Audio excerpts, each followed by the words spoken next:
Hello বন্ধুরা, ক্ষমতা part 2 নাটকে আমরা যা দেখব তা হলো পারিবারিক সম্পর্ক, প্রেম, ক্ষমতা, প্রতিশোধ ও ত্যাগের এক আবেগঘন গল্প।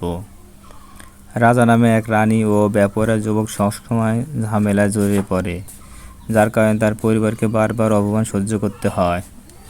অন্যদিকে মিলন ও তুলি একে অপরকে ভালোবাসলেও পারিবারিক পরিস্থিতি ও ভুল বোঝাবুঝির কারণে তাদের সম্পর্ক জটিল হয়ে ওঠে। এদিকে সুমি একজন সাহসী মেয়ে, যে পরিবারের সম্মান রক্ষার জন্য নিজের সুখ স্বপ্ন পিছনে দিতে প্রস্তুত। গ্রামে প্রভাবশালী নেতা আনারের অবৈধ কর্মকাণ্ড প্রকাশ পেয়ে পুলিশ তাকে গ্রেপ্তার করে, যার ফলে রাজনৈতিক ক্ষমতা অপব্যবহারের মুখোশ খুলে যায়। গল্পের শেষ দিকে ভালোবাসা, আত্মত্যাগ ও সত্যের মূল্য সবচেয়ে বড় হয়ে ওঠে।